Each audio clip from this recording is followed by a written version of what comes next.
So in honor of the Mandalorian and Grogu coming out, I thought I would check out the Burger King Grogu cookie shake. And, you know, typically I scoff at corporate tie-in food products like this, but, you know, I just thought it might be fun to... Warning, do not mix with SSRI medications. I mean, come on, what's the worst that could happen? It's a Burger King cookie shake. I mean, come on. How's Grogu? How's Grogu? How's Grogu?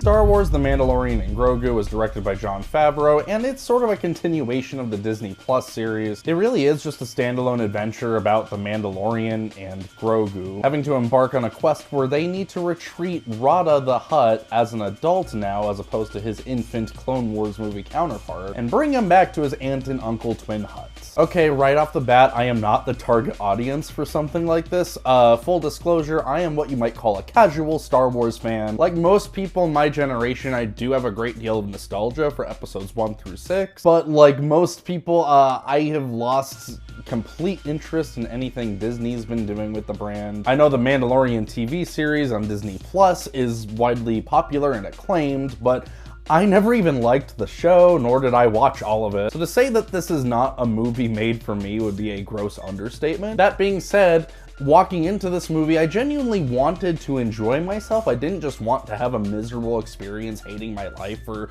2 hours and 10 minutes. And to be honest, when the movie started off and for the first 20 to 30 minutes or so, I wasn't in love with it, but there were elements that I was somewhat on board with. And I've been hearing a lot of mixed to negative responses to this movie, and at first I was thinking like, you know, this is right on par with the show. I don't know what else you people were expecting. But as the film went along, I hate to say it just got worse and worse and worse, and dreadfully fucking boring. Yeah, the pacing is very disjointed and all over the place in this movie. I feel like the amount of story that was told here could have easily filled up like a 45-minute episode of The Mandalorian. And while things were maybe consistently happening for the first half of the movie or so, it was a very fetch-questy type plot. It was very much so, okay, Mandalorian needs to get this guy, so what he needs to do is talk to the Hutts, and then he needs to get the other Hutt, and then the Hutts will tell him where this other guy is. So it's a little video gamey, but it's not the worst thing in the world. I have to be completely honest, I actually enjoyed some of the hand-to-hand combat sequences. I didn't mind Rada the Hutt, voiced by Jeremy Allen White. When the movie was focused on them trying to help Rada the Hutt, like, I wasn't hating the experience. There were a couple cool things here and there. There was a point where I thought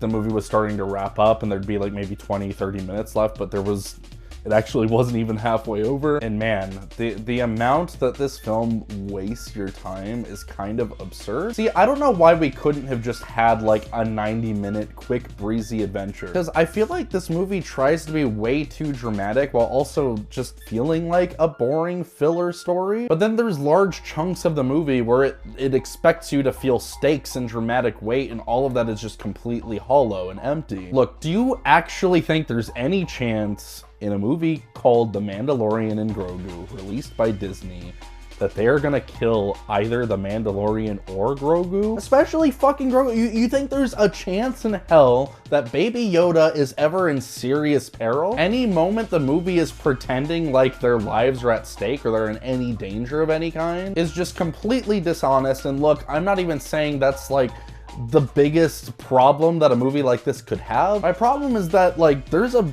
major chunk of the movie, like at least 20 minutes or maybe even more, where the Mandalorian is comatose on this very Dagobah-esque planet and Grogu is trying to nurse him back to health, and it just entirely didn't move anything forward and was completely and utterly boring on every conceivable level. Goes without saying, that portion dragged the movie down immensely. I was tired, I had a headache, I wanted to leave. But while I mentioned that in earlier parts of the film there were certain hand-to-hand action sequences that I did find pretty decently done, any CG-centric fight scene in this movie is very generic and boring. And I know I'm using a lot of the same adjectives here, but this movie doesn't give me much to work with, because when you follow up that whole set piece with like another 15-20 minutes of giant CG action, Man, like, I'm just completely checked out and desperately wanting to leave. Goes without saying, I personally cannot recommend this movie. I really did kind of hate it. I can't help but shake the feeling that there's no real purpose and certainly no personality or creative expression of any kind. Whereas perhaps films like the Star Wars prequels might have more glaring issues that are hitting you right in your face. At least those were bad in interesting ways where you're like, I have no idea what George Lucas was thinking here. And at least they're extremely creative and entirely the vision of a singular artist. This feels devoid of any of that charm. I'm gonna give The Mandalorian and Grogu a